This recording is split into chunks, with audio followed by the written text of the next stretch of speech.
আমার চ্যানেলে তোমাদের সকলকে স্বাগত। আজ আমরা মাধ্যমিক এবিটিএ টেস্ট পেপার থেকে ভূগোলের 1015 পেজে যে লাস্ট সেটটি রয়েছে 38 নম্বর সেট, সেটাই কিন্তু আজকে আমরা সলভ করব। দেখো প্রথম প্রশ্ন কী দিয়েছে, নিম্নভূমির উচ্চতা বৃদ্ধি পায় আরোহণ প্রক্রিয়া, আরোহণ প্রক্রিয়া হবে এটা। বহির্জাত প্রক্রিয়া মূলত হচ্ছে সূর্য, এটা ক উত্তর, অপশন ক। গেরসোফা জলপ্রপাত সৃষ্টি হয়েছে সরাবতী নদীতে। মরু অঞ্চলে বায়ুর ক্ষয়কার্যের ফলে সৃষ্ট ব্যাঙের ছাতার ন্যায় ভূমিরূপটি হল গৌড়।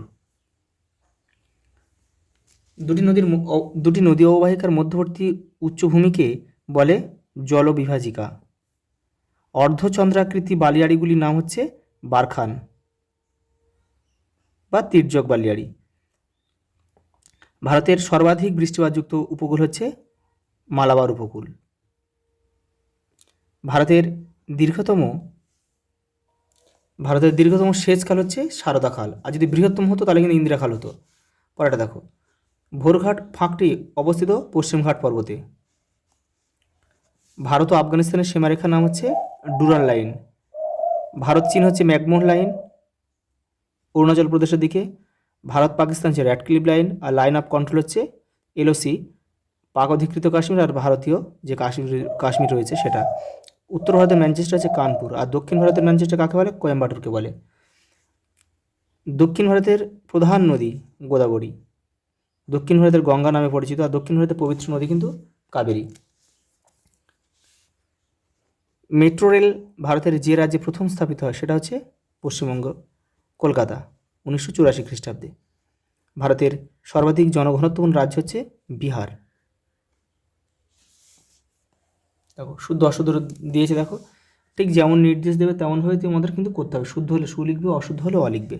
দেখো, অগ্নিভবন প্রক্রিয়ায় শিলা চূর্ণ বিচূর্ণ হলেও স্থানান্তরিত হয় না, এটা কিন্তু শুদ্ধ।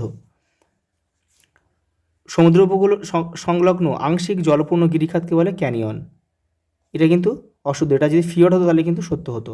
নরওয়েকে দ্য ল্যান্ড অফ ফিয়র্ডস বলা হয়, এটা কিন্তু শুদ্ধ। পেট্রোকেমিক্যাল শিল্পের প্রধান কাঁচামাল হচ্ছে ন্যাপথা, এটা শুদ্ধ।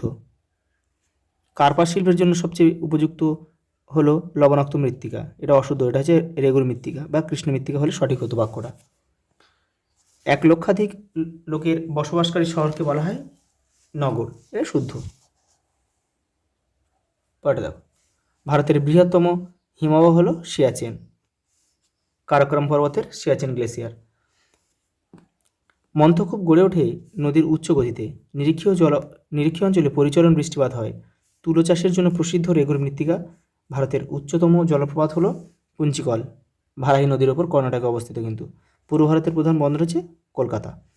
দেখো একটা স্তম্ভ দিয়েছে, দেখো প্রথমে যে চণ্ডীগড় দিয়েছে, দেখো চণ্ডীগড় কী হবে? দ্বৈত রাজধানী। আধি হবে রাজস্থানে দেখা যায়। ভেম্বনাথ এক ধরনের কয়েল, 2.3.3। দেখো বরদৈচিলা আসামে দেখা যায়, তাহলে এই যে বরদৈচিলা। নদীর জল প্রবাহের রেখা হচ্ছে কিউসেক, এই যে 2.3.5।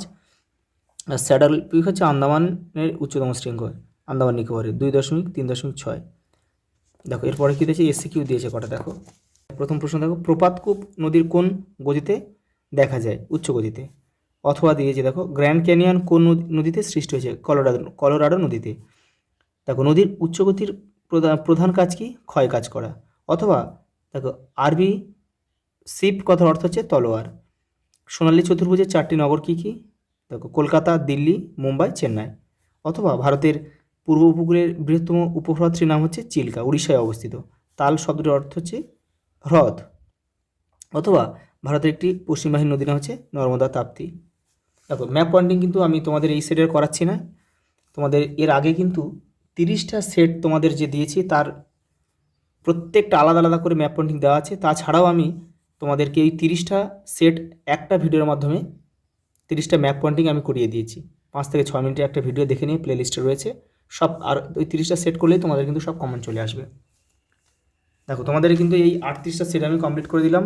এখান থেকে করবে এই শর্ট প্রশ্নগুলো সব তোমরা এখান থেকে কমন পেয়ে যাবে। ভালোভাবে প্র্যাকটিস করো। আজ এই পর্যন্ত, দেখা হবে পরের ভিডিওতে।